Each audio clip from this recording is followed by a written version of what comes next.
What the hell, Sarah? I'm not changing. I told you I was gonna wear this. Different Checkmate shirt, dog. Like, I mean, It's kind of the hair. embarrassing. You Like, guys do I got showed to up. take this down now? It's kind of embarrassing. You guys showed up wearing the same outfit.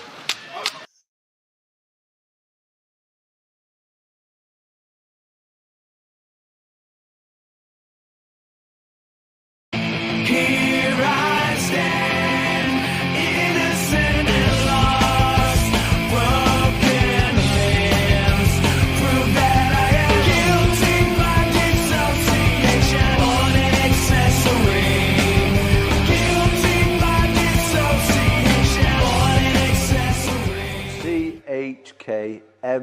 Chkm8 MMA. And still, Fight Show episode 57, powered by Chkm8 Specialty Roasters. The whole crew's back. Bill Bookwalter's in the house. I'm down here in the corner because this is Tanner's baby. So I'm gonna kick it up to Bill, and he could tell everybody about his new favorite coffee, and me and Tanner can work on sharing these streams out to the masses. Hello. By Specialty Roasters. Try out Fight Show coffee, my favorite flavor. I don't ever go back on it. Cinnamon stare down. I actually need to order another bag. I drug my heels the other week and I don't have any for the night shift start on. So organic, fresh roasted coffee. Check us out where we at on Spotify there, Garrett. What's the link? Or just Fight tiny Show on URL. Spotify. We don't really. Shopify. My bad. I said Spotify because Garrett It's said something. tinyurl.com, tinyurl.com/Chkm8 Specialty Roasters. There's 6 different flavors. Organic, fresh roasted, specialty grade. Tanner can get more into what specialty grade means for all you coffee nuts out there that give a fuck about it. But other than that, you really just need to know it's really good. Yeah. Tanner, I just tell them a little more about the coffee. I mean, specialty grade, dog. Like, I mean, it's the National Cupping Association. It's the whole coffee connoisseurs and snobs. They get together and they make sure that the coffee, if it's graded specialty, that it has like 5 or less like particles per million impurities and just the quality of it overall. And I mean, you can tell. Like I've said it on here before. Go get you a cup of our coffee and go get you a cup of something regular like Folgers or just some average coffee that you see on the, or even Starbucks coffee. Like, I mean, there's only gourmet grade. So go get a bag of the Starbucks coffee off the shelf. Grab a bag of our coffee. You can taste the difference. It's literally in the beans. it's in the beans. I like it. It's all That's a great all in the tagline. It's in the beans. Tanner, are we good on Instagram? Yeah, actually, we are live now on Instagram at Chkm8 MMA. We got Sam D. Pembroke, fun friend of the show there, joining us on Instagram for the first time. So, Yeah, here we go. Did my Yeah, computer just mess that up? Oh, I had to no. actually get out of my Instagram. Yeah, no, we're live on Instagram, so we can't see you if you're tuning in from Instagram. Tanner will be keeping an eye on that in the future. Sarah will be kind of moderating our Instagram. So if you want to slide up in the DMs, that's the place to do it. About the show. Get your head out of gutter. Get your head out of gutter, people. Only about the show. However, Bill has said $20 is $20 on various occasions. So he says this, but he also says we're not a gambling show and we're giving you lines with every fight. Speaking of, one of our followers, our good friend over at Project Chaos MMA, trying to get veterans on the mats, Bill. He actually wanted to order a picture of your feet. He said he's disappointed that he can't find a place to get these on the internet. So I can make that happen. I just want the story. Yeah, I would like to say some guy paid me $1 for pictures of my feet. That would be amazing. Hey, he's watching, and if he is watching, I'm sure he'll text me here in about 2 minutes. Hey Dan, if you're watching, buddy, go ahead and slide into Bill's DMs for them feet pictures. Yeah, for a buck. Now we're adding that to our ventures or whatever. Now we got to add the Mannheim Strangler's feet pics to our little link tree. Hey, we'll add it to the fucking link tree. For $1, I'll let you stare at these alligator claws. You can catch a salmon going upstream with these things. But if you want fun and games. It's all fun and games till Bill shows up for the cold open. He's like, I got the cold open this week, guys. Fight show with feet pics, and he's waving them in the air. Look. Bill, you brought. If I could make $5, I'd be ecstatic. Dare to dream, right? But yes, even on Shopify. We are on Spotify. We are on Instagram. We are on Facebook, YouTube. We're on X. We're getting that going a little bit. So find us everywhere, man. Give us a check. We're trying our best to get some good MMA content out. Yeah, there's been some people commenting this week. Yes, we actually probably are in fact everywhere. No threads yet, but I've been debating on installing that too. But I don't need nothing else to fucking check every day.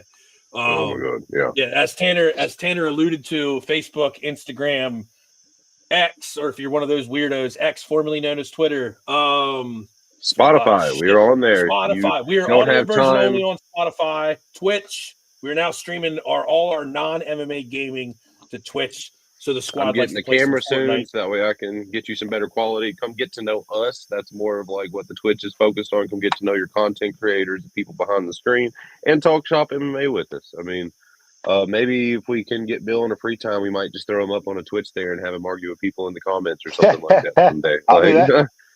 I'll do that. Just talk to us. Let us know what you want and all that kind of stuff. We'll be more personal. Full disclosure: if you slide into Sarah's DMs and you act like a fucking fool, we're gonna post it on the internet, put you on blast. So, if you don't want your wife finding out, probably be a fucking gentleman. Anyways, I carry on and we move on. We got to protect little sis. What a We've fucking got night, bro. What a night. 309, Mike Tyson and Jake Paul. Oh yeah. Happened. We got the 310 news. Like we've got a lot going on right now. Well, we'll go back. We'll go back in time. We'll go back in time, and I'll round robin it. We'll go to. I don't know if you guys checked it out. I did for sure. Game bred bare knuckle MMA is probably my new favorite thing to watch until I find. So I don't know. Card jitsu is kind of cool too. I get stuck in some card jitsu videos every once in a while. No, game bred bare knuckle Friday night, Biloxi, Mississippi. Stacked. Kevin Lee was supposed to be on the card. Have no word yet on what happened with that. Kevin Lee was supposed to return to bare knuckle MMA. Part of the reason I was tuning in. Chase Sherman, former UFC vet. Randy Costa fought Brandon Davis. That was a UFC rematch. That ended in illegal knee to the head. Supposedly, there's some conflict with that. So that was good. That was live on YouTube. You can watch the replay. I'm not going to go over everything because a lot of you probably don't even know who the hell some of these guys are. Jason Knight retired. Bill, I know you remember Jason Knight from the MMA days. He fought some bare knuckle KFC. Then he went to Gatorade. He retired from combat sports, I think, at 33.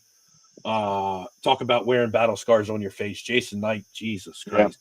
Yeah, he had that war with Artem Lobov, McGregor's ex-friend. The GOAT. Artem Lobov, the GOAT. Yeah.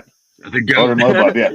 Oh, they had a battle, man. Yeah, that was one of the better fights I've ever seen. Good. So, yeah, Sarah, if you're bored this week and want to consume some different type of MMA content, the production value is not that of the UFC. Although, shout out to Dean Toole and Jorge Masvidal.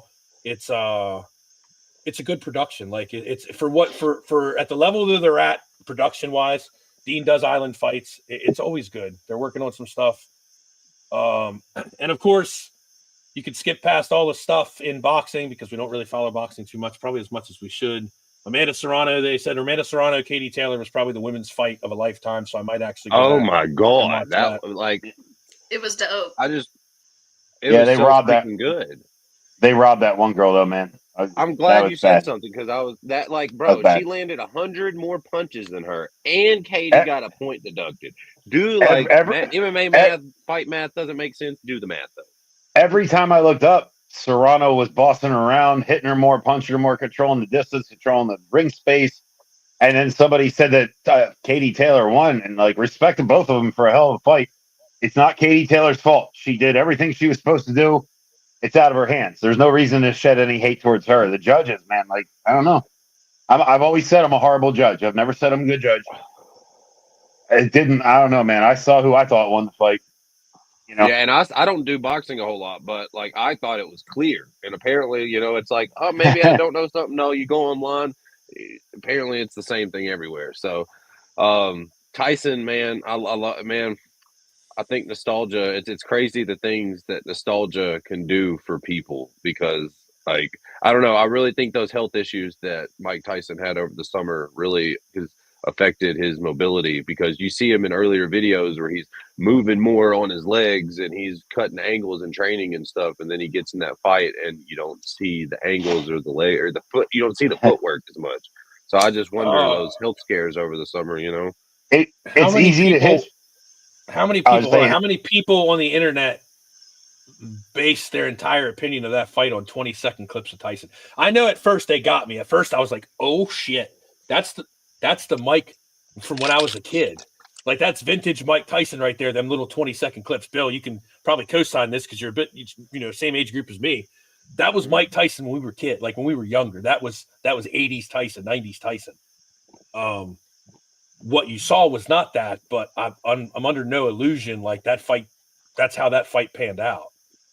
Listen, Like, it's easy. I saw the clips like you did, and Mike Tyson did look amazing. Do you know how hard it is to look like that at 58 years old or whatever the hell he is? It's easy to look good on something that doesn't hit back. You know what I mean? Mm-hmm. When something's hitting back, it changes everything. Yeah, the angles change, the footwork change because you're getting popped. It's easy to well, I don't want to say easy, but it's one of the, if you're a professional at an elite level, yeah, you can look good on mitts or a bag. It's not hitting you back. But I'll tell you, Mike Tyson, he did really well. I talked to Christy about this a lot. I'm very opinionated on this fight, like I am most things. Jake Paul is a really nice guy because he makes a ton of money generationally over to get you to dislike him. I think he could have hurt Mike Tyson there, and he really let him survive. I'm pretty sure that's what happened. I don't know. But I think they've been friends. They've been friends for years. Like they've been on a friendly term. There haven't been adversaries. They've been friends for years. He's friends with the family. At the end of the day, much like Colby Covington, and this is, I'm not saying the kid's grown on me.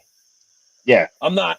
I don't. Again, just like Sean Strickland, I don't have to agree with 100% of the things you say to say that I respect what the fuck you're doing. I might not say I'm a fan of Jake Paul. I respect the hell out of what him and his brother both have been able to put themselves in a position to do. I respect Jake Paul for being more of a professional and taking the training more professional than some professionals. You know what I'm saying? Well, I'll tell you what it's like. It's all agreed that people in our age group, we love Mike Tyson. And some people have really taken advantage of Mike Tyson over the years. Took his money, this. Like Jake Paul, hey, Jake Paul. He put some coin in our boy's pocket. He's going to be able to retire really, really comfortable. Thank you, Jake Paul, for taking care of my boy Mike Tyson. He's met some you might not like the way he's doing it. Hold on, quick, Tanner, and then I'll let you finish whatever you want. You might not like the way he's doing it. He's putting eyes on the sport. He gave young and up and coming. Now I'm not talking about pay. I'm not talking about any of this. He gave a platform to young and up and coming boxers. Gave us probably the best, what they said, hands down, experts, pundits have said it's the best women's boxing fight, right? He did all this. You might not like the way he does it, but he filled up the Dallas Cowboys football stadium. He crashed him and Mike filled up Dallas Cowboys football stadium. Him and Mike crashed Netflix. Mm-hmm. Also good test for Netflix. Tanner, go ahead. Sorry for cutting you off. Go ahead. No, I'm saying that's kind of what I'm touching on, though. I mean, like, that's the thing. I think Jake's a scam artist. Like, honestly, these fights he puts on and stuff like that, I don't take any of it seriously. I'm not gonna lie to you. I mean, he's fought one actual boxer, and you see, I mean, not even an actual. I mean, the guy's kind of a halfway boxer. He has the Fury name and everything, but he's not in it as much as his brother Tyson and all that. Look how it went. But like it says, it doesn't deny the fact that he is doing the trading. He is getting people paid. Like Mike Tyson said. I made more in this fight when I lost than I made when I was winning. So I mean, and then he put Serrano on every card. She's getting paid millions. Like, as much as I might not take some of the fights and stuff that he does, like the fights that he's fighting seriously fighting some of the old MMA retired fighters and stuff, I still respect the hell out of other aspects of the things that he's doing, like you talked about, taking the training seriously, getting people paid, putting eyes on boxing. Like, there is some merit to what Jake Paul is doing. And take the names out of it, though. Take the name. We can, and I'm going to say this later when we talk about Jon Jones. Take the names out of it. Take the Jake Paul himself out of it. You have a guy, like we said, doing the training seriously. We talked 8-9 months ago, probably, and Bill, I remember we were talking about it. But these celebrity boxing. We talked about card jitsu earlier. I mentioned it. You have all these little lanes now where segments of people watch this shit. So it has a place.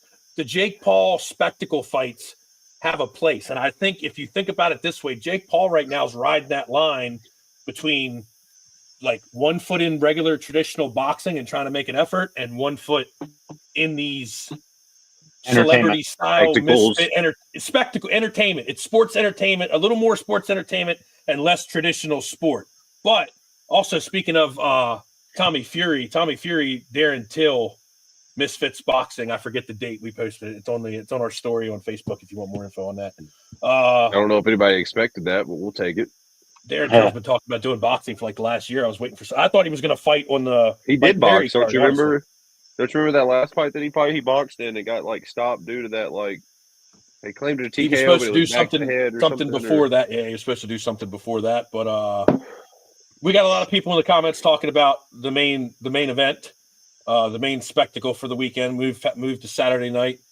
Well, let's work from the bottom up. Let's peak with Jon Jones. What else did you see on that card that you liked? I mean, I was going to start at McGee and Martinez because I didn't pay much attention before that. I had a lot of stuff going on. Yeah, I'm getting ready to pull it up now. Yeah, Marcus McGee's pretty decent, man. Yeah, there's people that I pay attention to, but I'm not necessarily a fan yet, if that's horrible. Like, I was aware of what he was doing, but I wasn't big up on Marcus McGee. This is the type of fight that makes me want to go back and watch some of his regional stuff and learn more about him as a person. It's just sometimes that happens because you can't consume everything. Are we starting that early? Can I just give a quick shout out if we're starting that early to the early prelims guys too? Because I mean, we don't have to get into it, but like it was top to like this card, like MSG, the energy was electric. We had some great knockouts and stuff. Who was it? The Welsh gangster dude, Oban Elliott. Chael Sonnen was co-signing and everything. I can't remember. I didn't hear what he said, but like the whole like when the guy's sitting there behind him, like that is probably one of the coolest pictures when you're sitting there and like the guy behind you is struggling to stand. Like holy crap, that was crazy. I'll tell you what, Garrett and I are knowledgeable. I wouldn't say friends. We don't go out and barbecue with Basel Hafez, but if we saw him on the scene, we could probably say what's up. You know, I refereed a few of Basel's fights. He's a monster, and he was so timid that fight. And you know what? I have to chalk that up to maybe. Good. I have to chalk that up to maybe Oban Elliott is that good. That no, Hafez normally is very aggressive, and he stayed back. Maybe he was getting hit with shit that hurt, right? Because he got finished. But like I've never seen Hafez be that like laid back. He's normally very aggressive, and shout out to Oban Elliott. I thought Hafez was going to win that fight. Oban Elliott must be the real deal or something. A Welsh gangster. I love it. I'm big on Oban Elliott. I'm big on Oban Elliott. I'm a little bit upset that I missed. That's one of the ones in the early prelims that I did miss. I just had so much going on. Somebody tell me what he yelled. Like, because when he did the banner or the banister, who is the man? And I can't like hear. We'll work on it for yelled. We'll work on it for Thursday. Also, Oban Elliott performance of the night bonus, well deserved too, from what I did see afterwards. I'll tell you what, keep this in the back of your mind. Hafez on short notice takes Jack Della Maddalena to a split decision. They got the call right. Maddalena won, but you took the number two, however high ranked Maddalena is, you took him to a split decision, and then you fight some guy potentially lower on paper and get dusted. Like that Oban Elliott guy's probably pretty freaking good. This is not a gambling show, but he's probably worth your money at some point. I mean, there's something there. Chael, here's the deal. Chael and him, he talked to Chael years ago and said that he was going to be a champion. Chael co-signs everything he fucking does. Till his debut, he's one of them ones that like I try and pay attention to the European scene and the regionals. He's one of those ones that slipped past me that I just didn't pay no attention to. So that first performance again made me go out. Now I'm an Oban Elliott fan. What's up with your boy Mickey Gall? Gotta be cut, dog. Mickey is not so fine. Mickey does not blow my mind, if you catch my drift. Yeah. Hey, he won 6 fights in the UFC. That's hard to do, but he's lost 7 or 8 now. He's a CM Punk kid. Like he's all like I swear they're always gonna have a soft spot for him for that. But yeah, I mean, I will never get tired of accessories on Joe Rogan though either. Shout out to Amir for giving us that highlight of the night. I'll tell you what, I was the referee there when Mickey Gall called out CM Punk, Dana White cage side. Mickey Gall was right place, right time. Had he had to fight his way into the UFC, probably wouldn't have happened. And he's good. He's great. He's just the UFC guys are the best guys in the world, and not everybody can be that. You know. Amen. Yeah, I think Mickey. Sorry. Oh no! I was just saying Mickey Gall's he's cut. I don't think they could do anything with him after that. Yeah, I think it's proven that he can't really hang anymore. So that guy, I'm not going to butcher. I'm not going to butcher his name, but whoever knocked Mickey out, that guy is probably up and coming. That Ramiz, was and I. Can I try it? Ramiz Brahimaj? Is that? Are we? Close enough. That seems about right. Close enough. Yeah, if I can't pronounce it, it probably means he's. If I can't pronounce it, it probably means he's pretty good.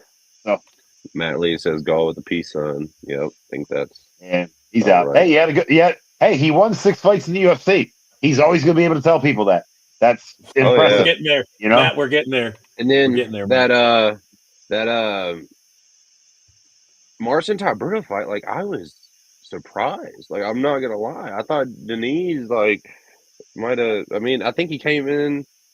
I don't know. It was just that experience. I think that's really what it was with Tybura. Like Denise came in the beginning and was really aggressive and really forward, and then Marcin like just kind of stay composed even in those bad positions in those bad spots and found a way to flip it and do some damage. So I mean that I feel like that experience really just came into play there.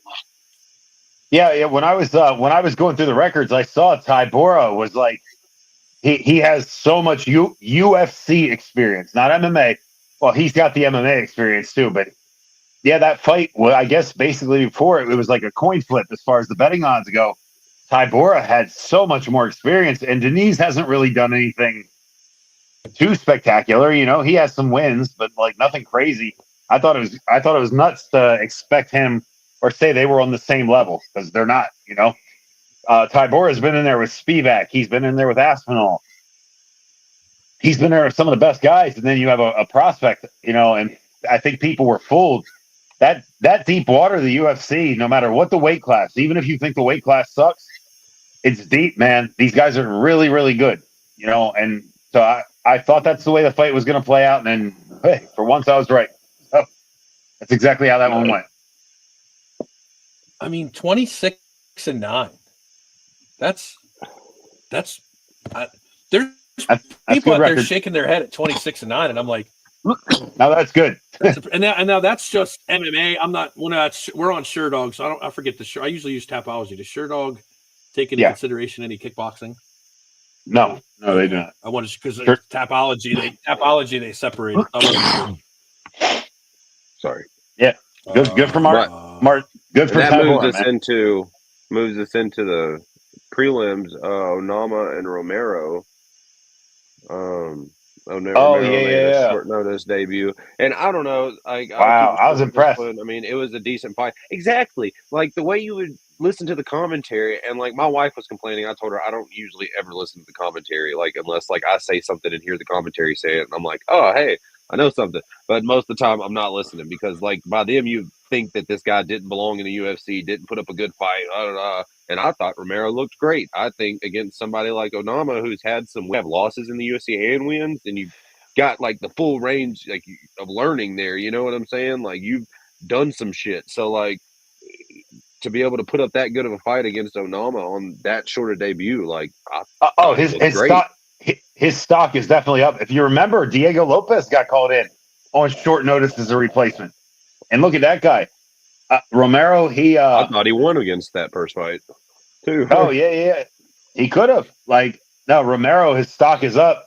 Like you know what it is. You're being brought in as to fill in to save the fight. They don't really expect you to win. They didn't give you a fair training camp, and you come in and go for it.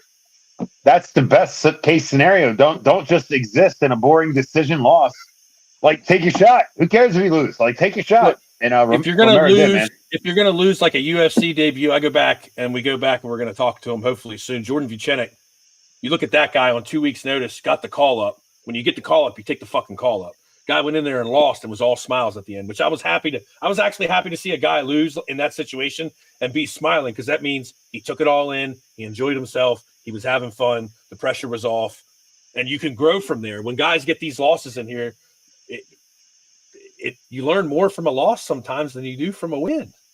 And that's what I was So- saying. Like when you have wins and losses, you have that more full range of experience. Hey, I'll tell you what, Hunter Campbell could call me next week and tell me they need me to fight Alex Pereira on 3 days' notice. I know what's going to happen. I'm still going to go in there. I'm not just going to get picked.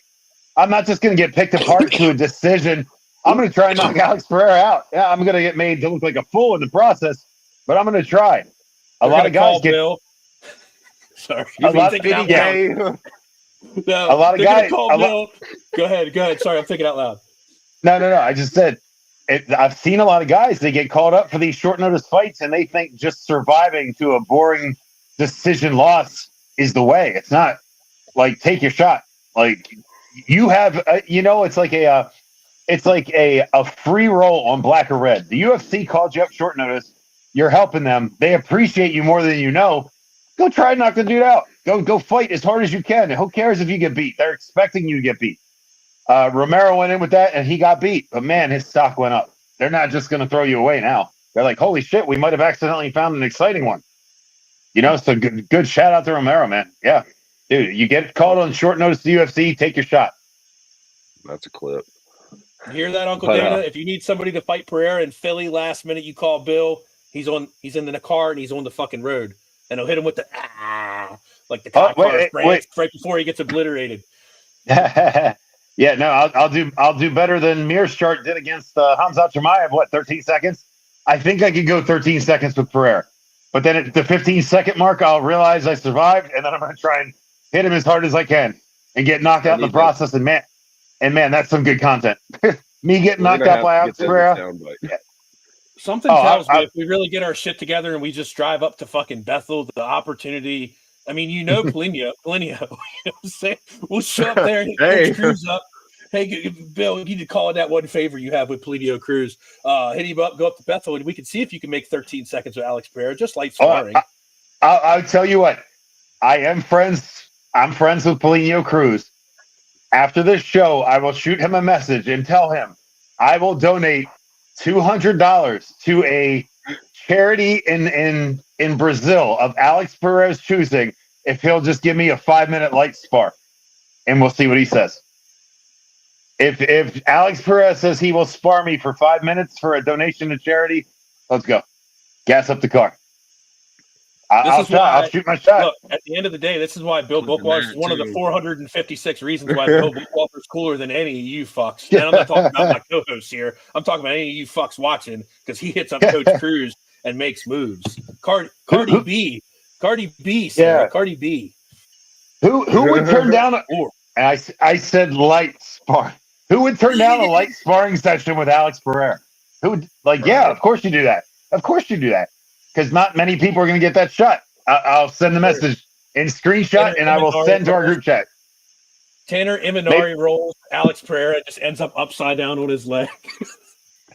That actually happened to me this last weekend against like a 240-pound heavyweight no-gi specialist this last Sunday. Freaking, I did it the first time, and it kind of caught him up. And then that second time, he just flattened me out, and I'm just like, leg cocked up here, like, ugh. Yeah, it's not fun. Yeah, I'll see. That actually sounds fun. I'm gonna do that after the show, and I'm gonna see if Alex will use me as his 5-minute warm up before he gets in there with the real fighters. Oh man, yeah, quality content. We'll see. All he can say is no. I mean, shout out to Coach Cruz. Shout out to Coach Cruz. He just opened a new gym in Jersey. A bunch of people were out there. I saw that. That was pretty cool. There's a couple people there. I know. Shout out Chkm8 MMA. Oh. And when we go out there, if we go out there, I'm going to get some chicken parm. Who else is going out for chicken parm in New Jersey and sparred with Alex Pereira for 5 minutes this weekend? I don't think anybody else did that. And ref the UFC. That's a wild connection, but yeah, I'll see what I can do. Reason number 36 why Bill's cooler than all you fucks is because his face has been featured more times in UFC promo packages than any of you guys. So all three. What a weirdo! I love that Tabora fights or something like that, and then there's like the Tabora Spivak fight. I'm like, hey, I know that guy. Oh wait, no, dead ass. Was I on that one? Was I on this I week? didn't see it. I didn't see it that time. I was All right. watching the early prelims on my phone. I wasn't locked in. No, on but the you okay. were in the Sean Strickland promo package, and you were in the Spivak. Was it Spivak Tabora the first time they War fought? 2, yeah, because I remember being at Yeah. work and watching that one on the TV and like telling my coworker, "Hey, I do a podcast with that guy." Yeah. Yeah. What a weirdo. What a weirdo. Speaking of That Bill Jersey, Bookwalter is. Speaking of Jersey, also, by the way, if you're a fan of Bill Bookwalter's, check out his IMDb page. He has his own IMDb page. Jim Miller, Damon Jackson, I'll leave that there. Jim, A Jersey fucking MMA Miller. fucking legend, says he's fighting to 50 fights. Don't be silly, jump a gilly. Oh, everything in my power was hoping Tanner did not call him a gilly goose as soon as I saw what I happened. told you I was gonna stop it. Dude, But I it was hard. listen. 'cause, You like, see the words gilly goose on any I- of our social media. That's Tanner's post, by the way. I thought that was the perfect spot to dip out for Jim Miller. I thought that was perfect. I didn't even think he could top that. New Jersey, New York, Madison Square Garden, winner by submission. You retired a guy. Like, I thought he would have said goodbye, but this motherfucker won't quit. Apparently, he still has to keep going. kind of thought so too, because I mean, like, the more my thought is, like, the older you get, you got to protect your brain more. You know, when he had a hard fight against Bobby Green, so I guess him being able to come in and get that quick sub probably had a lot to play with him sticking around. But I mean, yeah, those like Glover Teixeira, he had that hard ass fight with Yuri, and he was like, "All right, that's it." Like, you know, I mean, you get older, dog. Those shots to the head feel a little different, I'm sure. But Hey, I don't care. Jim Miller, I dog, don't care. what a dog, dude. What a dog. Dude, I don't care. I know Bruce Buffer doesn't want to do it because of professionalism, yada, yada, yada. He's got to read the room, read the audience. Get Joe Martinez to do it. Put Joe Martinez on the map. I want to hear Jim Miller be able to be called Jim fucking Miller during introductions one time. That guy's the fucking man, dude. I don't even know how you do that long. No, Like, dude. that's insane. The guy's been around for so Says long. he And wants he's still the hard winning. stop at 50. He says 50, like if he says if I feel good until 50, I'll keep fighting until the end. But like he said, 50 is the hard stop. And Dana says, hey, like as long as he keeps winning and doing this shit, Yeah, you're winning. we say no to Yeah, the guy. you're winning. Like, you know, You Jim fucking Miller, dog. Don't say no to him. Let him, if he's winning and not getting embarrassed, let him do what the fuck he wants, man. You know? Oh, Price dipped out. Issues probably there. No, he'll be back. All right, Chris, so what was the next fight? We got Romero. I was saying Chris Weidman and Eric Anders, that got canceled due to medical reasons. So for Anders, got to feel bad for Chris Weidman, you know, coming off the injury. And then didn't that Bruno Silva fight get turned to a no contest because of a failed drug test by Silva? Or am I wrong? I'd have to research that one. I don't want to talk on something I don't know. It might have been. Like, I was kind of on the fence about how this fight was going to go with Anders and Weidman. Eric Anders ain't bad, and Weidman's pretty old. I would have leaned towards Eric Anders, I think. Maybe. I don't think Weidman would have won that one, you know? Oh, yeah. We talked about that on Thursday. We were all. Did they give an official reason for the scrap? Medical or something? Eric Anders medical. That's all I heard. That's all I heard. I haven't heard anything else. I don't think he might have put something out publicly, but I don't know. All right. Yeah. And the next we had. Sorry. No, go ahead. No, I was saying next we had the McGee and Martinez. Sorry. Oh yeah, no, McGee was good. I won a few bucks off McGee. You know, he's impressed me since his first fight I saw him in the UFC. The guy's one of those gamers. He doesn't quit. He put himself in harm's way with those leg kicks at the end. Like, I would have just kind of ran, but he kept saying there. He almost got finished, but he survived. You know, there'll be a step up for McGee his next fight. He's going upwards, so we'll see. Yeah, I mean, McGee looked really good. Great combos, throwing a lot of volume through two. Chris clean striking. Martinez was sneaking them fucking leg kicks in, kicking him on the low. Next fight, keep talking. He was sneaking them leg kicks in on the low, and he had him visibly injured. I don't know why he went the direction he went. He probably should have, I don't know, kept working that leg because he had McGee visibly shook.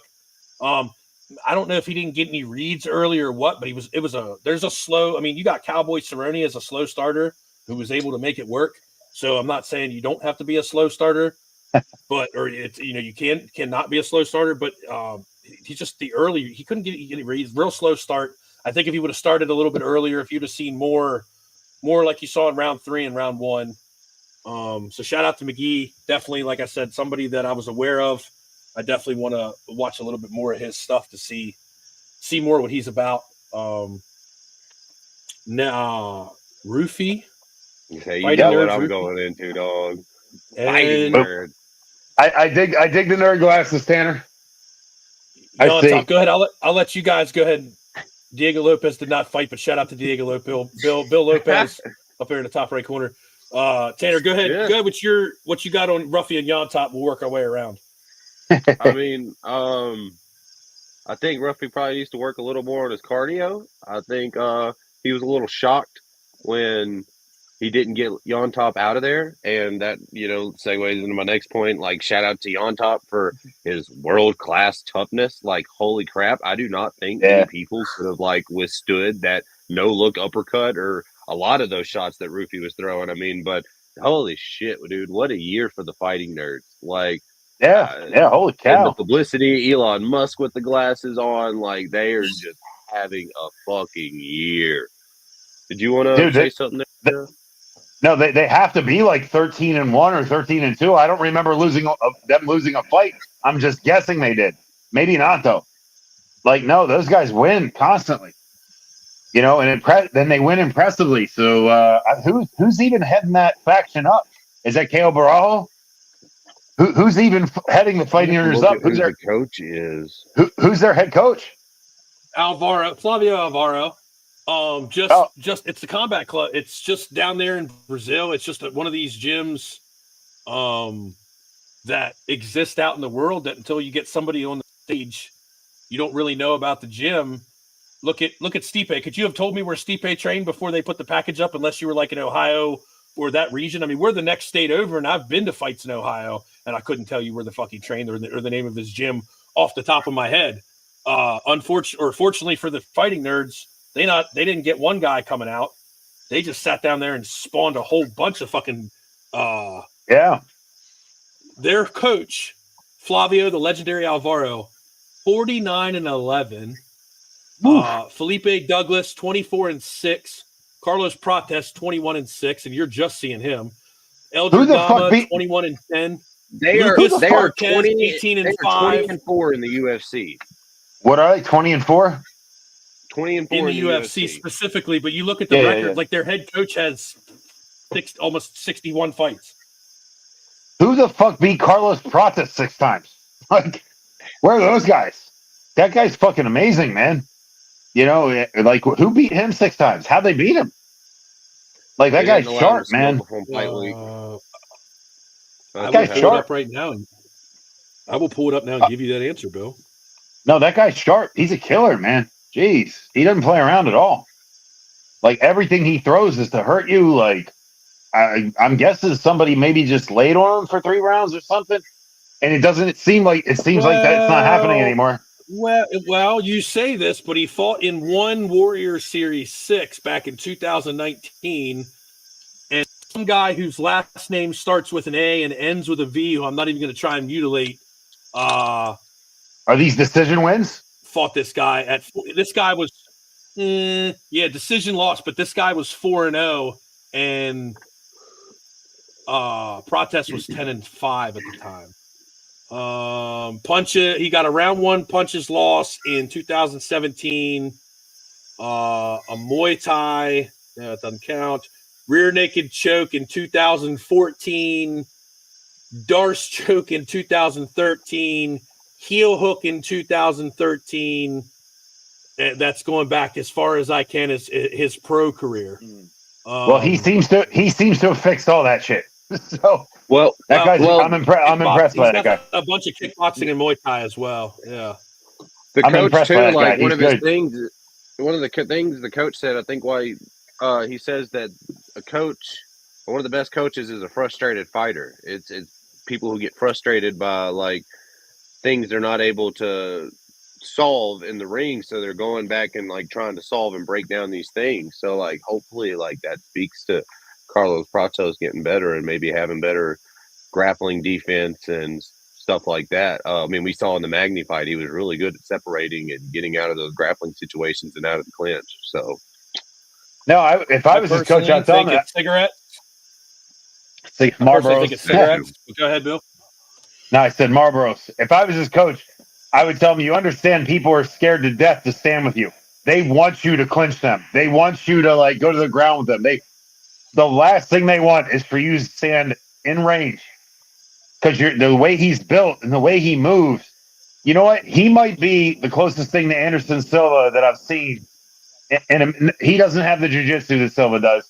But the stand-up, the way he moves and bounces and changes, he's good. I'm looking forward to see what he does. This is going to be the Fighting Nerds year. Those guys are good, man. Popular to the fact that we've been talking about Carlos Prates for the last 5 minutes. He did not fight this week. Rufy fought. And might I add, Tanner, just to co-sign the shit, and I would appreciate it if you could work on this as like an early birthday present for me. Or if not, I'll find out. Just fuck with you. Mr. Joe Rogan's comparison. Did you hear it live on the internet? You had that time. Yeah. Like, oh, somebody. Yeah. Daddy called that like a week ago. Conor McGregor to a fucking We both T, called bro. that. Like, You did co-sign my shit. Shades of Conor McGregor in the Rufy fight. Can I just say that? Like, I'm not crazy or stupid or a fanboy. Like, no. shades of Conor McGregor. I watched at one point they showed a shot of him from the back, and damn near if he would have had the tattoo, you could have showed somebody the picture quick, and they would have said it was Conor. Like, No, that's that valid. much. No, that's valid. The way he moves, the way he bounces around, and that's valid. At one point in 3, his cardio started to worry me, but he did almost look like it was like a cat and a mouse. Like, you ever see a cat catch a mouse and they're fucking batting at it and playing with it? And that's what he looked like, bro. Well, I'll tell you, shout out to James Lontop, because I didn't think he was going to survive that. That guy was getting tore up. Beat the shit. Especially since he already had to give up his purse and it was at catch weight. So can you imagine like what you got to figure? Rufy didn't even have to do a full weight cut. So he was trying to stay in there, boy. Like, give it to him for that. Yeah, he did his best. The fight nerds have done so well that when I see one of their guys go to decision and win dominantly, I'm like, pussy. Those guys don't really like house people, you know. Yeah. But no, Rufy looked good. That just Lontop had some heart behind him, you know. Yep. And then we got Araujo versus Silva, the veteran, pulling off the unanimous decision after 3 good rounds. I don't know. Like, I was pretty impressed. I mean, I won't say I'm pretty impressed, but I mean, I like the fight. I'm going to say there was some I like grappling with intention. So, like, it was really nice to see the scrambles and the transitions and them actually going for submissions and some back and forth striking. I mean, good to see good fight IQ. Both the ladies, like, kind of were figuring out answers for things in the fight. I mean, it was kind of a high IQ fight, and I didn't really mind it.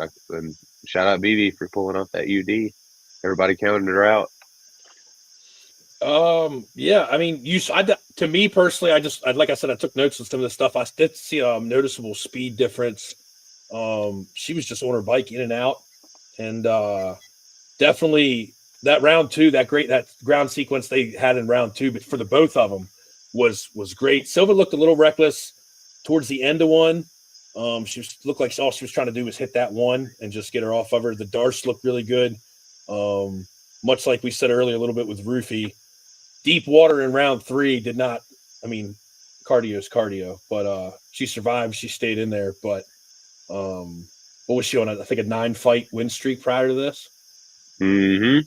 So again, learned some things against the veteran. The veteran turned her back. We'll see where she goes from here. What do you think, Bill? I'll tell you what. No, I'm watching. Okay, and I'm going to address this. And I imagine this is a meeting that the UFC executives have every once in a while in their office. Who's the face of women's MMA right now? I mean, and Amanda Nunes is gone. It was Amanda Nunes. Who's the face of women's MMA in the UFC? Probably Valentina more than anything. Shevchenko, you think? But I say Valentina more than Juliana Pena. Would you guys agree? Would you guys agree if I said there's an open spot? UFC has an open position on the fight roster for a real badass woman to show up and be promoted. It was Ronda Rousey, then it was Amanda Nunes. Kayla Harrison. Kayla Harrison is the face of women's MMA right now. Honestly, hold on, but she had a boring decision against some chick she was supposed to wreck last time. But you got to remember, You know what I even mean? in these certain situations, like, and you see the videos on Embedded where, like, Jon Jones is on the plane, not this fight, but before his Cyril Gahn fight. And he's like, yes, ma'am, I'm getting ready to fight for a heavyweight title.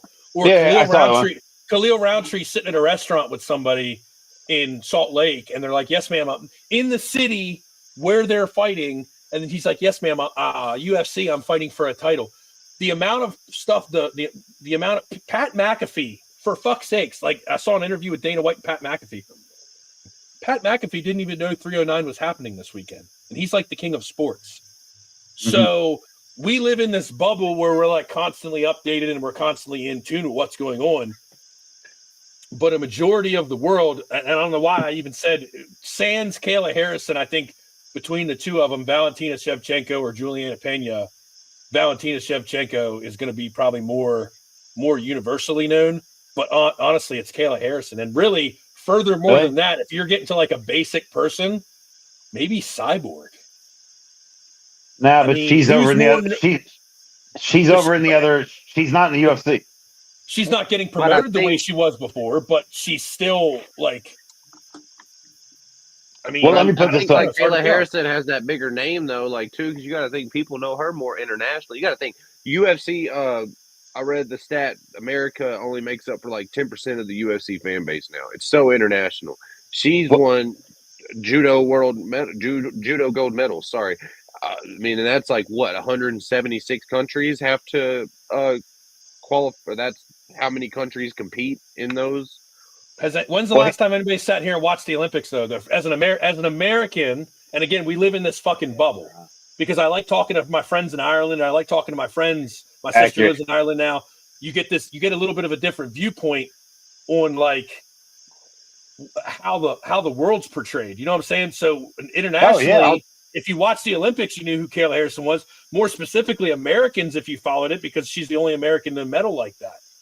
So but you talk about us living in our bubble, like I'll touch on that, like just to let you know, like it's like American sports and stuff like that. We're not seeing the stuff going on internationally. We don't see the places like in Europe and Asia where judo is super huge and people are tuning in to watch that. Because I mean, you think like, oh, how much can they make up for it? If you look at it, so like one of the more popular superstars in America, just throw out a name, LeBron James. If you go and look at his Instagram followers, and then you look at the most famous, I think his name is Kofi or something. Kofi, I believe, a cricket player in India. If you go look at his Instagram followers on Instagram, he has more than LeBron James. And most people, like in America, have never heard of this guy. So, I mean, like you talk about our own bubble, American sports and stuff like that. But Kayla Harrison, when you talk about the base, you got to think about the international fan base. And I mean, it's a lot more than we Americans realize at times. What was that chick that fought in one? There was some little crazy real lightweight chick that fought in one. And again, I don't follow one the way I should, but over there, she's probably huge. And they're probably like, Kayla who? So answer the question with like that is with a grain of salt because there's caveats to it. Well, here's the thing. If the Monday morning meetings, the recap that they have at the UFC headquarters, there's a wide open space right now for, well, let's be honest. I'm always honest. That's all I know how to be. Women are supposed to be, in American society, subservient, quiet, not seen, blah, blah, blah. I would say we need a real bitch that can back shit up. I need her to talk shit. I need her to do shit that conservative white American men don't like. There's a space in the UFC for a multimillionaire right now. I don't know who the face of women's MMA is. And like, yes, Kayla Harrison's fucking, I'm not saying she's not amazing, but it's just hard to promote. Would she headline a pay-per-view right now? Kayla Harrison, would you buy Conor McGregor? Yeah, talk some shit, be controversial, but be able to back it up. I don't think Kayla Harrison, Ronda Rousey. Well, she's gone. If only Juliana Pena can back up the shit she thought. No. Am I under no circumstances saying Ronda Rousey? No, I'm saying you need a Ronda Rousey attitude. You need a female Conor McGregor. You need Kayla Harrison's nice. Like even her shit talking's nice. But here's the thing. Like Nunez used to headline pay-per-views. Rousey used to headline pay-per-views. Dude, does the UFC have a fighter right now, women on the women's side, that can headline a pay-per-view? I mean, we go back to our original question. You don't think in the Asian market, which is fairly huge for martial arts, that Weili Zhang is not a fucking... She's the Ronda Rousey of China for them. You know what I'm saying? Like, but dude, I love that chick. That chick is great. Oh, yeah. She's phenomenal. I wish she would be like more politically incorrect. I wish she would call Americans stupid. I'm like, I just wish she would say shit. Think about it though. Everywhere, if you've looked at the scenes from her being like at the PI and stuff like that, or her making public appearances, everybody loves that chick. For not speaking again. So we looked at Ronda Rousey from the inside out, but we as Americans, and she's like an American fighter, so we look at it as a certain way. Whereas Weili Zhang's kind of like we're looking at Weili Zhang kind of from the outside. So who's to say? Like if you sit here and we kind of got to retract a little bit of what I said earlier, because again, same thing with Valentina Shevchenko. Valentina Shevchenko in Europe, the most accomplished, probably European MMA fighter. Well, I mean, you look at the Korean Zombie in Korea. He's like LeBron James status. Like, I mean, you got to think about how big some of these countries are. I mean, Marab is American, but he's from Georgia. Like, Georgia is tiny. Like, you know what I'm saying? Like, so hold on. I love seeing these guys. I love seeing these guys go. I like the fact that Bilal in Paris got a huge fucking parade. Call it what you want. Bilal's not exciting, whatever. I don't care. All that aside, the man's fans celebrated him. You go to these other countries and they're mobbing these dudes in the street. Ilya Taporia. He sold out soccer stadiums and man, doing a belt presentation. Like Marab, you know what I'm saying? Like, just sadly, we don't do that. I think if Sean Strickland would have got a parade, I think it would have been awesome for everybody. Hold on. It might have got a little national. Hold on. This is a perfect Sarah drop it, because I don't see the world of MMA through a woman's eyes. Sarah, is there anybody? I'm dead. Like, I don't fucking know. I only know it from a dude's, from my eyes. What is there a woman that's out there right now that you know and you see her name and you get hyped for her to fight? Who is it? Valentina. Really? Okay, but yeah. I'll say that's fair. But she is on the way out. There's a spot open. You know, there is a job opening in the UFC. Oh, Valentina, she was a killer for years, but she's coming towards the tail end, right, Garrett? I would think, right? She doesn't have more than 5 fights left. Does she? I mean, she's like 33, 34. 5 fights, you can stretch that out a while, buddy. Hold on. I'll look it up. Carry on what you're saying. I'll get it to you. Project Chaos coming in with a comment, and Supergirl, I don't want to butcher that, is badass in one. I'll have to check out. You know who asked me? Girl in PFL is amazing right now, too. Okay, Sarah, if I said this name to you, and to be honest, who cares? If I said this name to you, somebody who I think has potential, if I told you the name Jasmine Jasdavicius, would you know who I was talking about? Yeah, she just fought. If she would be more of a bitch, just like not against men, but just be more mouthy. She's that girl, so she can. Well, don't do that. Like Zhang Wei Li. Zhang Wei Li is like one of the most. Dude, she's such a little badass. You know, the problem is she's so polite and lovable. Like, do the other thing. And Alexa Grasso, too. Like, she's super sweet. Yeah. I guess it's different with these women. They don't have those testosterone-driven encounters or interactions. Even if it's an act, talk shit. Do you know how easy it is to get middle-aged white American men to dislike you because you won't shut up as a woman? That's very easy. That's very easy. That's the thing with me with Juliana Pena that I don't like, because I personally feel like Juliana Pena is a little bit Colby-ish. And it's a little bit more of an act. If she would back up her talk better, like, it's kind of shitty when you talk so much shit about Amanda Nunes when she literally, she couldn't fit me. She beat the shit out of you, dog. Like, have a little humility. Like, she can do it again. Like, she's trying her best. But man, I wish I could speak to the whole UFC female fight roster right now and be like, I need a real bitch that wants to upset. You're gonna line them up like the basketball coach. You throw your clipboard. God damn it, lady. Yeah. Talk back. I need you to really upset these men. They need to tune in to see you get your ass beat, and then I need you to win and talk more shit. But anywho, that's a little side note. I did have to laugh earlier, Garrett. You were saying about people, the international shit, right? So Charles Oliveira, and we'll cap the fight, but he gets out of the cage, shakes Dana White's hand, completely ignores Trump and everything, and people online, they're like, "Oh, he snubbed Trump. He doesn't care about Trump." Well, Charles Oliveira is a Portuguese guy from Brazil, from the favelas. He doesn't know who dude. Do you know who that leader of Brazil is? I fucking don't. You know, if I walk past a Brazilian, if I walk past these foreign super. No, I don't know who they are. I couldn't say take he's you a out. Portuguese. Hold on, stop. I got to go back because this is on the internet forever. Did you just say he's a Portuguese dude from Brazil? Portuguese speaking dude from Brazil. Sorry, I jumped in. Thank you, sir. Portuguese speaking. I was like, what? Okay, you're good. You're fine. Why the fuck would he know who Donald Trump is? I agree. My wife literally said that. She was like, "Do you think these foreign guys are excited to see Trump?" And I was like, "Well, some of them are." I know you are. However, unless you're well-read like Moicano, unless you're well-read like Moicano. That's my point. Like, you'll have some, like, because you got to think, like, Trump is popular in some places in Europe. That's really European fighters are more the ones that are going to be fans. But listen, Charles Oliveira is a guy from the favelas of Brazil. They don't even have cable. You know, it's the bad areas. It's the slums. He doesn't know or give a fuck who Donald Trump is. So, no, he didn't, like I said, I just had to laugh because you said about internationally them recognizing people.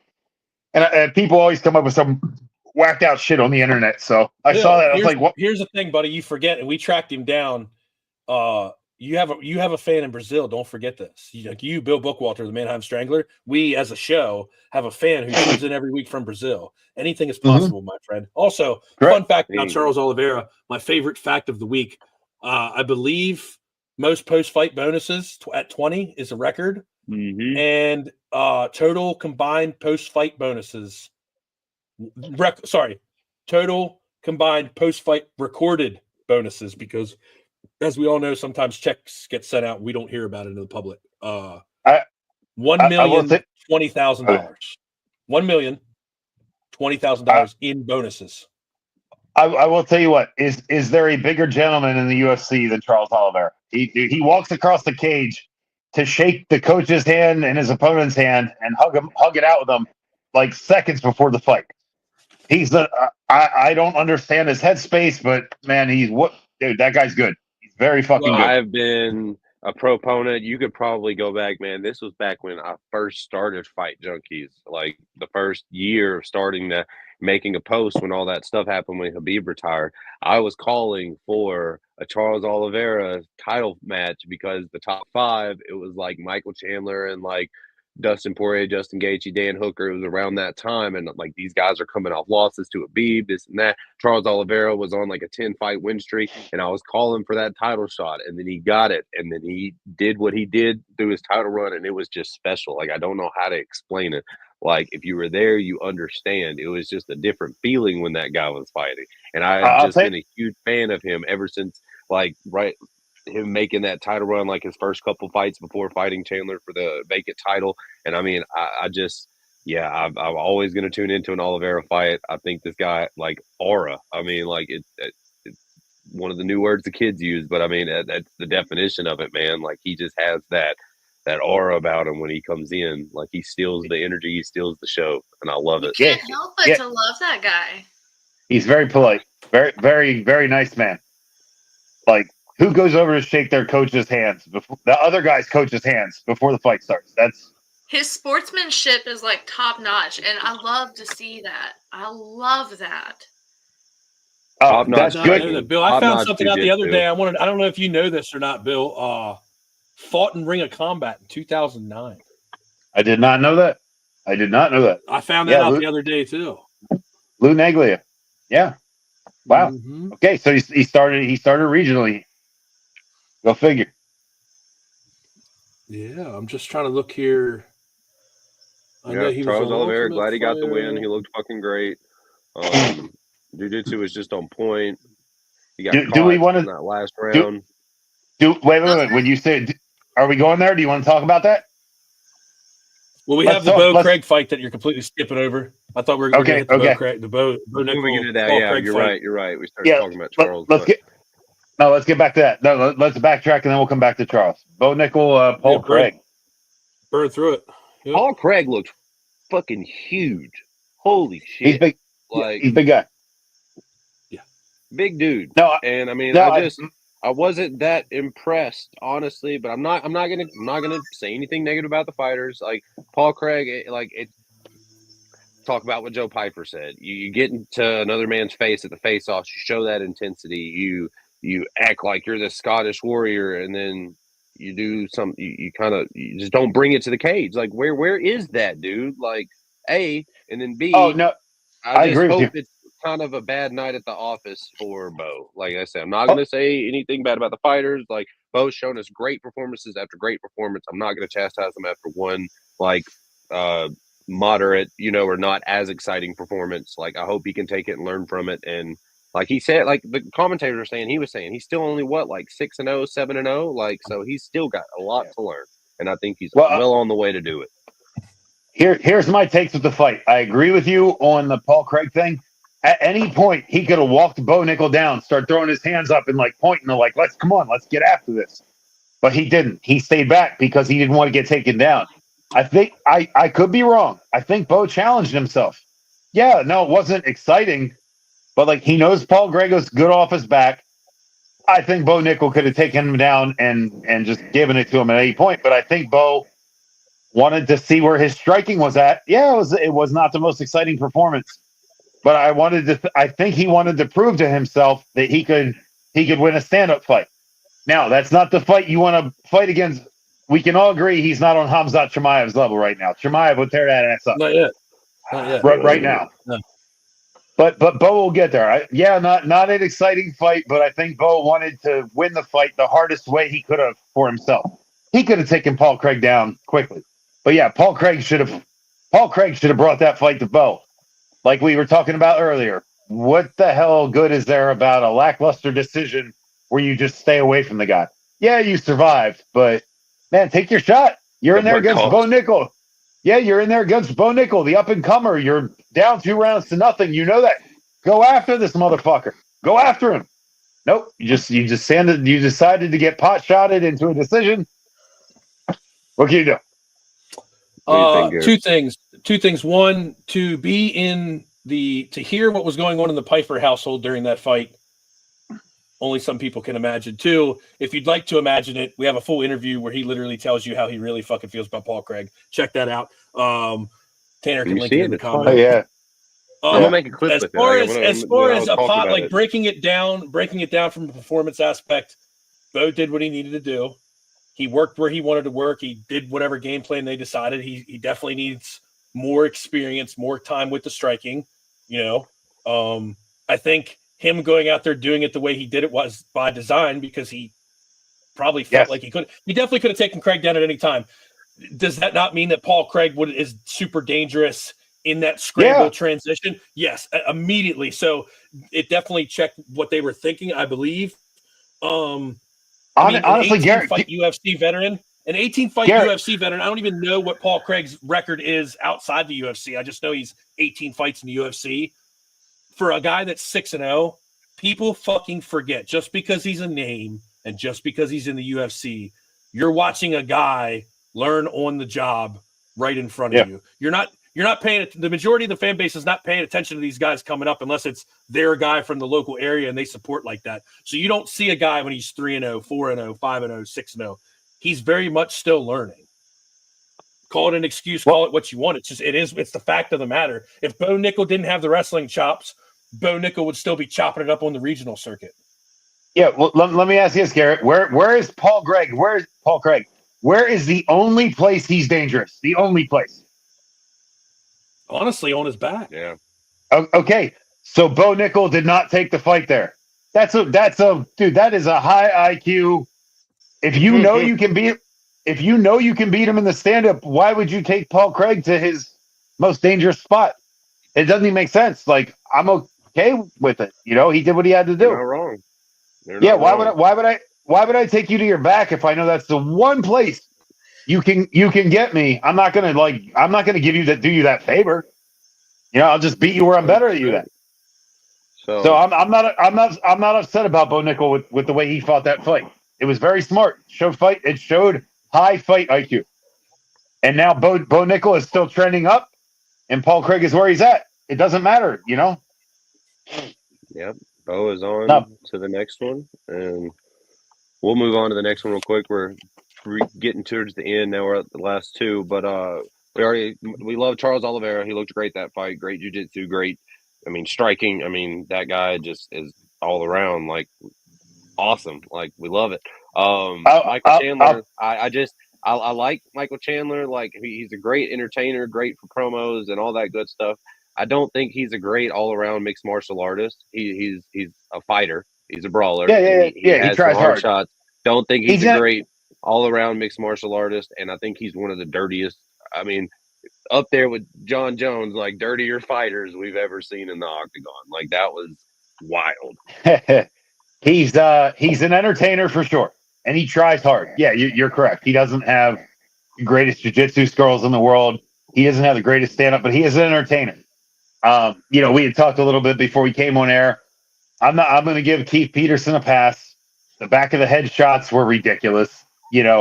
Sometimes as a ref, you see shit, you know what you're looking at, and you don't call it for some reason. I can't explain what happens, or you're like, this doesn't have too big of an impact on the fight, or I don't know what happens. But yes, they were back of the head shots. Yes, they were illegal. Keith Peterson was looking right at it and just decided to let him keep going. I wish he would have called time there and done the right thing. He would have got nothing but respect for it, but he let it go. It all worked out. It didn't cost anybody this time. But yeah, those were clearly back of the head shots in the 5th round, and the fight should have been by the 5th interrupted. round. Stop it and take a fucking point. Like if it's that blatant, stop it. You didn't warn him yet. You didn't warn him yet when you had the chance. You have to warn him while you have the chance to take the point. That's why you don't let little shit slide unless it's ridiculously little. Like if a glove grazes the back of the head, no impact. You just say, hey, watch the back of the head. When you're landing solid shots on the back of the head or one hit solid, stop it, call time, give a warning before it comes an issue. And if it happens again, then you take the point. You're completely justified. I mean, in that situation, honestly, though, and again, I've never been an officially trained ref. It's one of the things I haven't done. You have, so I'm going to defer to you on this and frame it this way. If you see a guy, and we'll just say, and understandably so, and this is understanding the fact that not everybody understands this, if I go to throw an elbow on Tanner and Bill's the referee, and Tanner turns his head, that's not me elbowing Tanner in the back of the head. That's Tanner Correct. changing his position. Okay. So barring what he's seeing on the ground, we'll say, for the sake of argument, that some of those times Charles did this. So we'll say that. So we'll say 6 times. By the second time, Bill, second to third time, you're telling him watch the back of the head. At 4, 5, and 6, are you then just stopping it and taking a point? Or are you still stopping for that warning? Because you've now... No, it depends on the impact. If I thought you were blatantly ignoring me and just dropping an elbow right in the back of his head and you damaged him, yeah, I'll take a point. If it's I don't want to say light enough, but if it's non-aggressive enough where I don't feel like it really hurt the dude, yeah, you'll get a warning. If I feel like you hurt him, yeah, you get a point taken. But that's why when you see some shit happen, you get ahead of the game. When you see that first mild little grazing bullshit, you give a warning. That way, if something impactful happens next time, you're well justified to take a point. Like, hey, clip an ear. Like I hear referees say that all the time. Hey, clip an ear, catch an ear, catch an ear. Oh, if you touch his ear, we're good. You can hit him as long as you're hitting him here and you have that ear touching, right? It's legal. Yeah. It's like Garrett said. If the guy on the bottom is turning his head intentionally, because targeting is illegal. If you're in a scramble and one gets a little loose and it grazes the back of the head, yeah, I'll say watch the back of the head. But it's not, I won't get involved. When somebody's turtled up on all fours and a guy offensively is flurrying and hits them in the back of the head, that guy's position didn't change. He's been turtled up for the last 20 seconds. And here you are whacking him on the back of his fucking neck. Then yeah, that's, while it might not be malicious, but you're still targeting, your fist is landing where you intended it to land. So yeah, I would have stopped immediately, stood him up, gave a warning, and you lose the position because you can't just go.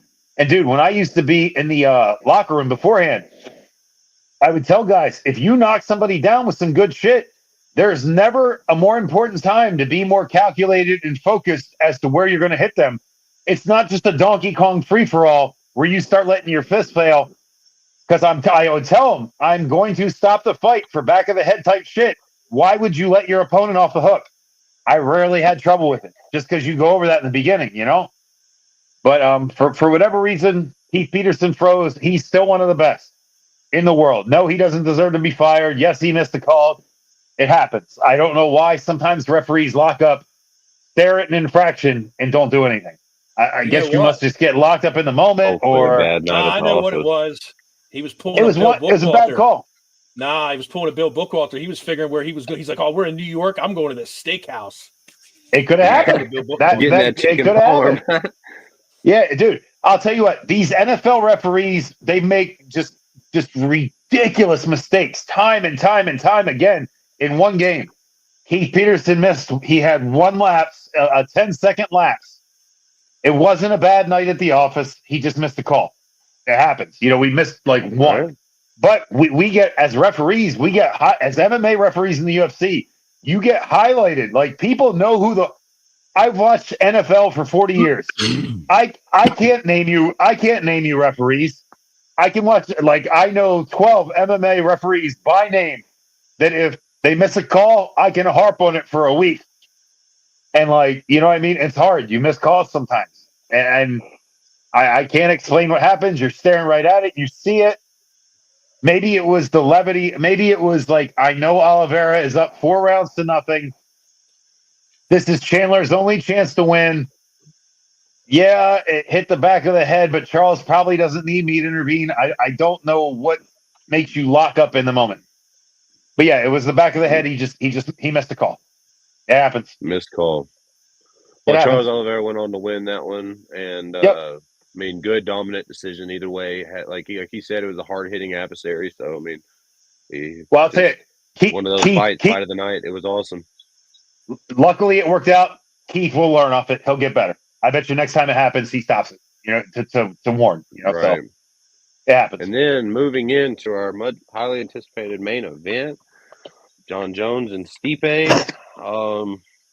I guess it kind of went how everybody kind of thought it was going to go. Like, Jon Jones looked really good. I mean, of course, he's a little heavier, a little older, so not quite exactly what he looked like when he was 25. But, I mean, to be almost 38 and at heavyweight and, I mean, still doing what he did, I mean, that trip or throw in the first round was gorgeous. And, I mean, that spinning back kick to finish it off was just money. So, I mean, freaking awesome. Shame on UFC for not giving Stipe a video or a more proper send off. That was wild to me. Tanner, you're right. They missed an opportunity there to pull Stipe to the side because Jon Jones says he might not be done yet. Okay, that was the perfect opportunity to pull Stipe for the side. Thank him for everything he's done. He was great for 4 to 7 years ago. He was amazing. If the UFC called me with that fight and I had Stipe's resume, I understand why Stipe did what he did, but me, if I'm already rich and I'm already doing financially well, I would literally tell the UFC, I haven't been putting in the work, man. There's young guys that have been getting wins and sacrificing. I don't want to jump in front of them because I haven't earned it. I don't want fucking something if I didn't earn it. I don't want you to give me a gift based off 5 years ago. Like now, if I knock a guy or two out and I'm relevant, I want to fight Jon Jones. But I would have given that opportunity. I would have come back if I was Stipe, taking a reasonable fight against an up-and-comer, tried to get the win, and said my goodbye regardless, if that's really what he wanted to do. He kind of did the fans a disservice by doing what he did, And he's still a nice guy. He's a nice guy, one of the greatest champions of all time, but he took a shot at something he didn't do the work for. I don't like that particularly. Understand that. Have Tommy Aspinall sitting on the sideline for years now, Yeah. making a title defense on his interim belt, which is odd. And, What are you? Yeah, Tommy Aspinall got paid but- $200,000 to fly to New York, hang out for 4 days, and make weight. And he said he doesn't ever want to be a backup fighter again. Yeah, I mean, they just like, let you know. I know what you're it wasn't- saying. I know what you're saying. worth I'm just it. saying though, Bill, Tom will Aspinall you would fly much across the rather have ocean? fought. Will we fly you to Tom London for Aspinall would 4 have days, much and you rather can make fought. weight, and we'll give you $200,000? Like, just to go weigh Tom in, and Aspinall would hang much out, rather do some fought. appearances, Okay, hold on, watch the fights. hold on. Yes, I would, but if I knew that was at the cost of me potentially having an $8 million fight against and beating the best fighter of all time, no, I would rather wait for that. That $200 isn't worth giving that other thing up for. And the UFC booked the other thing, and I don't think Jones is going to fight Aspinall. He sees what you and I see. He sees and Jon Jones may well win. He's the best fighter I've ever seen. I think Jon sees what you see. He knows there's a threat. He knows there's a guy that has the tools. He's doing anything not to fight him, and then trying to gaslight people and say it's something else. Yes, Garrett, I would fly across for $200,000 if I knew that's all I was going to get. If I knew there was an $8 million potential on the right, and I get to beat the best fighter of all time, no, I'm not going to do $200,000 when that's the other side of the coin.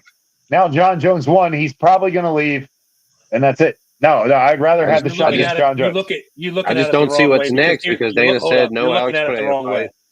You're looking at it the wrong way because what they did was they paid him $200,000 to take vacation and make weight, and you don't think for one fucking second that Stipe trips over a cord like Tony Ferguson and I'll just go with that route because that's the. I'll tell a funny story actually. We'll say Stipe pulls out. That $200,000 now turns into whatever the fuck you asked for because it's 3 or 4 days before the fight, and you're getting to fight Jon Jones to unify the belt. All the extra pay-per-views that are sold, all the extra shit that you're fucking going to get from that. So it was $200,000 with the opportunity. That's like you going to the casino and saying, we're going to give you $200,000 whether you walk out tonight or not, but you have the potential to win multi-million. Hold on. If I'm I'll say Aspinall, this, Tom Aspinall was not allowed to have a drink until the walkouts were made. I saw a text message conversation because Hunter Campbell said he would, I'm not going to say it on here, it said that he would be really upset if something happened like on the way out or on the walkouts or something like that, and they needed Tom to step in. So yeah, he wasn't even allowed to have a drink until Jon Jones and Stipe made the walkout. I would say this, Garrett. He had a meeting. He had a meeting with Dana and Hunter afterwards, and said that he has plans, and that he would be back soon. So. Jon Jones. Well, I'll tell you this, Garrett, to address what Garrett just said to the group, no, I don't want a $200,000 3-day, but I want you to announce the fight 3 months prior. I want you to allow me to get in the right headspace and train the way I need to train for the biggest fight I've ever had in my life. I want you to promote the fight correctly for 3 months, and then I want to fight Jon Jones. As opposed to $200,000 and maybe a backup. No, I'd rather have you announce the fight that I fucking earned and do it the right way. You know, give me a chance to have my experience moment. No, I don't want them. Yeah, I mean, I guess I'll take it, but no, I don't want some 3-day call up like right before the fight happens. I want you to do it the right way. I'm the future. I have the skills to beat this guy. Do it the right way. No, I don't want to be some afterthought because Stipe pulled out. You know, that's just me. Yeah, but if Tommy's him, as they say, he's him. Okay, but I need you as the UFC to recognize that and do this thing the right way. I can see. I see both sides of what you guys are saying. If something happened and Stipe pulled out, I'm not blaming Tom for not taking the fight. Yeah, I'm just saying as a man who no, I wouldn't. But you know, there's a certain segment of the experts out there that would. I'm simply saying, as a guy sitting around waiting for all this shit to get sorted, the interim heavyweight champion of the world, who's clearly already well off and just training and making moves and doing what he's doing on the side. $200,000 for a 4-day vacation, like Diego Lopez, your boy. You know what I'm saying? What do they pay him? They say he said what they paid him to come out there the last time and weigh in and just hang out and do what you're fucking doing. I mean, it's just more opportunities for these guys to get paid. I'll I say see this. both sides of what you're saying. Go ahead. No, I'll just say a $200,000 vacation because you fucked me on the fight that I fucking earned. I earned this fucking fight, and you booked some bullshit, and you would have paid me $200,000 to fucking sit around. Fuck you. Realize I'm the fucking future. I earned this shit, and you're giving some like you're giving a guy he's a retired firefighter for 4 years, and you want me to back up this? No. Are you Bro, out of your you mind? You're a Stipe hater. This No, is a I'm not. legacy fight. You're getting No, him worked he's up, Garrett. I didn't okay. say Wait. nothing. It's Stipe. It's Stipe Okay, Miocic. okay. It's Hold not me. hold on. Then you have your fight against Tom Aspinall, and if you get beat, then you fight. Stipe in your farewell fight for legacy.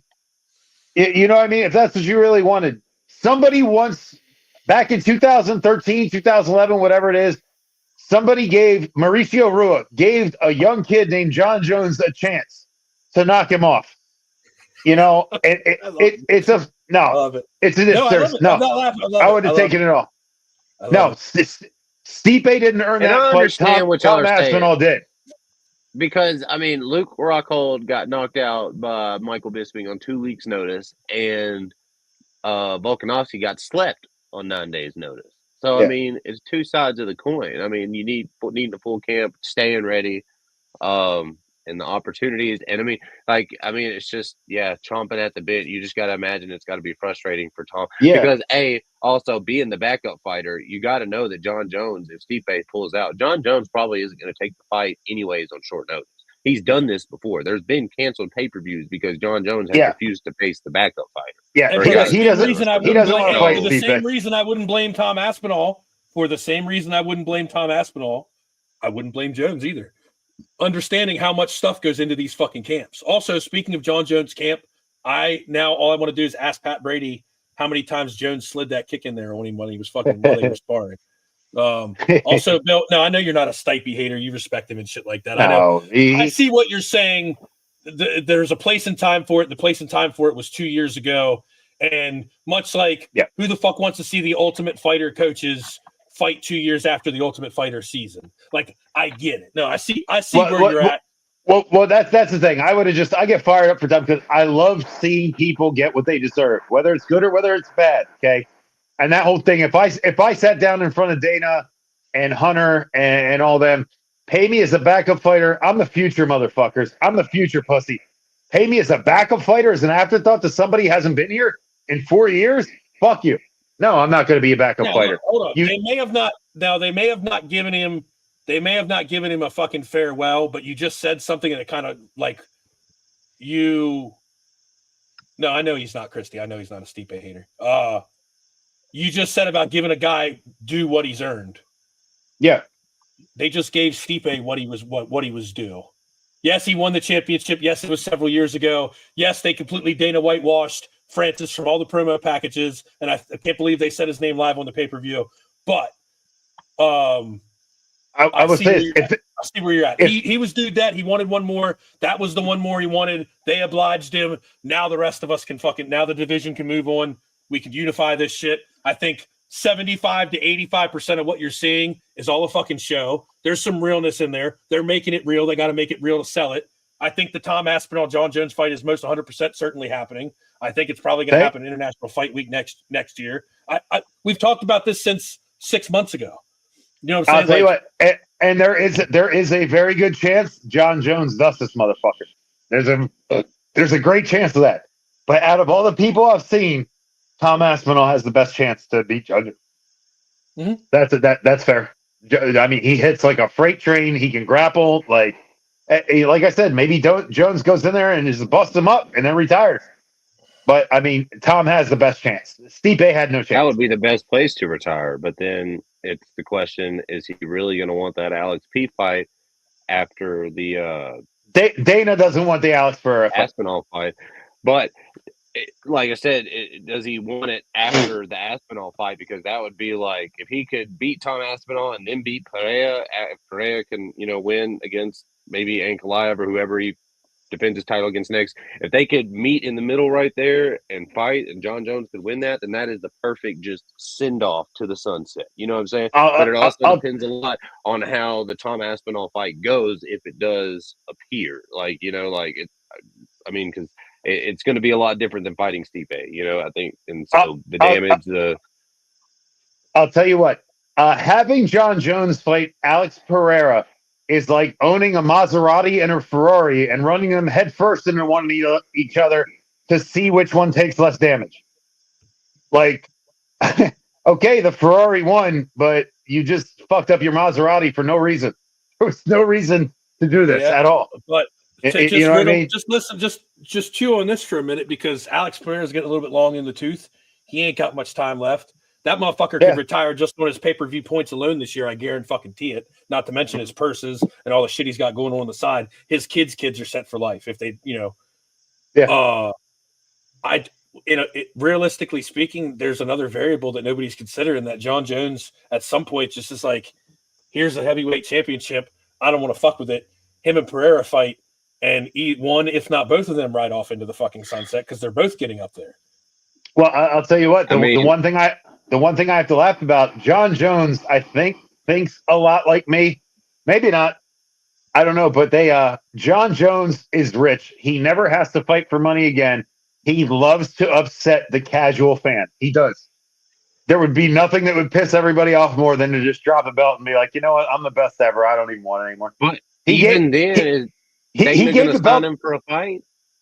He gave the belt to Trump. He doesn't care. He doesn't fucking care. There's nothing that gets his jollies off more than upsetting the casual fan. You know, I could absolutely see him doing what Garrett said and just being like, you know what, I'm out. I don't even do this anymore. Like, I'm the best. I've been the best. Like, I'm always the best. He knows if more of what is going on is true and it's not them either, I would not put it past, in a world where Tom Aspinall and Jon Jones have been in contact and said, if we make this difficult for the fucking UFC, all of our bags get bigger. Whatever. I wouldn't say at this stage in the fucking game that did not happen. I'm also not saying everything you're seeing is not real and it's all made up, because some of it probably is. But if he really wanted to, if it was accurate and he said, oh, this is that young guy that's coming, he was brash, he was arrogant, he was this, what's the worst thing you could do to Tom Aspinall? The worst thing you could do to Tom Aspinall is not go in there and beat his ass because he's got all the excuses in the world that he's young, he's still doing this, he's still doing that. He'll be back. He could just say fuck it, throw the belt in the trash can and ride off into the sunset. Like, do you know damage than anything else? Do you know if Bill Bookwalter and Garrett Price were set to fight in the UFC, and Hunter Campbell called us into a meeting and said you could each make $1 million if you're respectful and fight, but I can get you $10 million if you talk some shit and make it personal. Garrett, you say whatever the fuck you need to say, bro. You do whatever the fuck you want. Press conference. We're getting in a whole fight at the press conference. Stage. All stage. You know what I mean? So some of that does go on. I understand that I can get this bigger money for this. We're fighting anyway. I might as well get 10 million instead of 1. And if all I got to do is listen to Garrett run his mouth about my girlfriend or my kids and get everybody all invested, okay, that's fine. I'm good with it. So yeah, there's probably was some of that went on. You know, maybe Aspinall and Jones are playing us all. Who the fuck knows? And Jones is teasing that he's walking away without fighting him. So when he says he's going to fight him, it becomes that much bigger. Oh, I've said that. Like, I really wanted him to call Aspinall on the mic. I was like, that would just like blow shit up. No! In the cage, Jon Jones could have taken that mic and be like, I hear all you guys talking on social media that I won't fight Tom and I'm scared and I've contemplated retirement and I have. And then look over at Tom and just be like, boy, get your ass in here. I'm going to whoop up on you. Like, would have been perfect. I'm telling you. Bro, he doubled down. Did you see his new profile picture on socials? Christ. Oh, yep. And the best way he could have said it was, you think I'm not going to beat this white boy's ass? Tom, get your ass in here, bitch. You know, that would have been yeah, we could have set that we could have set that shit off. Profile picture to a duck wearing the UFC belt. Who, Jon Jones? Yeah. Yes, Tanner, can you pull that up? Yeah. Yeah, he's trolling everybody. So. No, he's trolling everybody. He likes when everybody's upset. He gets it. I love when everybody's upset. If you don't like me, fuck you. If you know me and know what I'm about, and we're friends, that's cool. And I miss you, and I want to hang out with you. If you don't like me, let's roll with this. It takes me 0 time to sit on the shitter at work and get you fucking upset about your Monday night. that's just easy work. Yeah, no, if I know you're gonna get upset about some shit, that's easy. Yeah, Jon Jones is trolling everybody right now. Don't fall for it. Oh, well, we ran a little bit over, but that's cool. We got an extra 30 minutes of the Manheim Strangler today. I'm kind of happy about that. That's a fun show, bro. Appreciate Here it is. That was a fun show. Yeah, showing How do I don't know how to bring it up in a spot, but Oh, okay. Yeah, the duck wearing the belt. You'll see it. It's making its rounds around social media. yeah. And what if But and yeah, we're and what if reaching he? hour and a half. Oh, okay. Yeah, we'll dip out. That was a fun ass show, man. I had fun bullshitting with you guys today. Oh yeah, I had This a is- great time, and we'll touch more on it on Thursday or Wednesday. No, we'll do Thursday this week, and then we'll be moving the show to Wednesday. So be tuned for that. We'll make sure to keep that announcement out and make sure everybody knows ahead of time. But Yeah, we're gonna try and start scheduling this stuff out a little bit early so you guys can make plans to stop what you're doing, or if you're not ain't got nothing going on. Oh, for anybody watching us, for anybody watching us right now, I'm the issue. It's me. I overbook myself every night, all the time, every day. Wednesdays seems like it would just be a bit easier, even for you guys. Everybody's weekend starts kind of kicking off Thursday nights. It's just much more relaxed. I'm better prepared for the show. So the move is on me. It's my fault. Right here. Taylor Swift style. Hold on. I'm Pull this picture up. the problem no with me. worries. As long as we get to get on here and put it out, we give the fans what No, they want. These midday shows are good, man. This is good. Can you Very see relaxed. that, Bill? I'll zoom in on it. Hold on for you, buddy. Yeah, yes, I can. What a troll! Doubling down. What a troll! Don't fall for it. Don't be his marionette. Don't be his puppet. He's trolling you right now. Don't get upset about it. Not just man, you experts like a puppet. Yeah, he may trust me. He hears the noise. He may very well end up fighting Tom Aspinall. It could happen. I hope so. And while you're thinking about it, get some coffee on your way out and specialty organic fair trade roasted to your order and delivered to your doorstep in 6 delicious flavors. We've got some more coming for Christmas, so stay tuned. Keep up on our socials. Follow everything at Chkm8 MMA. We got more content coming. We got Twitch starting up. We got Spotify now. So if you got friends that you invite and they can't make the video, they don't have time for that. Well, they don't have excuses anymore. Pop us in on your drive to work. Check us out on Spotify. And thanks for tuning in this week. I'll say it on air. Christy, please order 5 bags of cinnamon stare down. I got Christmas gifts to give out to coworkers and family and shit. So you see how easy ordering coffee is? You just tell your girlfriend to order it and it shows up on your doorstep. It's fantastic. Use the code Chkm8 for 10% off free shipping. Holiday drop. As soon as we get our approval on what we need to do on the back end from our coffee partner, we will be dropping holiday stuff. tinyurl.com/Chkm8 roasters. Use the code Chkm8 CHKM8 for a little discount, maybe some free shipping. I don't remember what we checked off on there. Full episodes available at Chkm8 MMA on YouTube, usually a day or two after, say 48 hours after we are live. Fight Show merch, tinyurl.com/Fight Show merch. That will be changing shortly. Shout out to noslap.com. Tanner, just use the code. It's still active. What's the code, Tanner? Chkm8? Fight Show. Use code Fight Show for 20% off. It's great. I got some more clips coming with that. It's great in the weight room. You don't realize how much you miss it until you go a month without having it, because I didn't have the money at the time to re-up real quick, but got some more, and it just makes for great sessions in the gym. So shout out to everybody that came in on Instagram. I know we had a bunch of different people on Instagram. We will be doing all of our live content. We've moved it. We bit the bullet. We figured out how to do it. We're going to do it live to Instagram now as well. And again, possibly if you're watching from Instagram, the great queen moderator, Sarah Toby, we're down there in the corner moderating the Instagram questions and giving them to you. You ever have a question for UFC ref? If you want to talk space, if you want to know what talk fight space, sorry. If you want to know what a pre-fight bout or a pre-fight meeting is, you got questions for the ref. Bill did referee at all levels.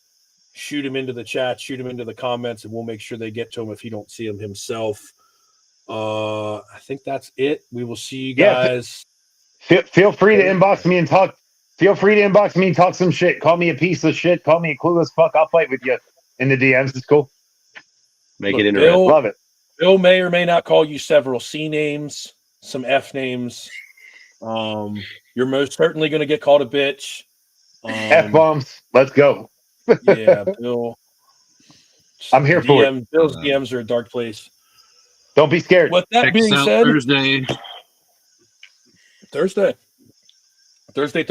We'll Bill catch will you not guys be here later. Thursday, but he will be back next Monday. Or no, wait, next Thursday. Yeah. He will be back next Wednesday. Next Wednesday.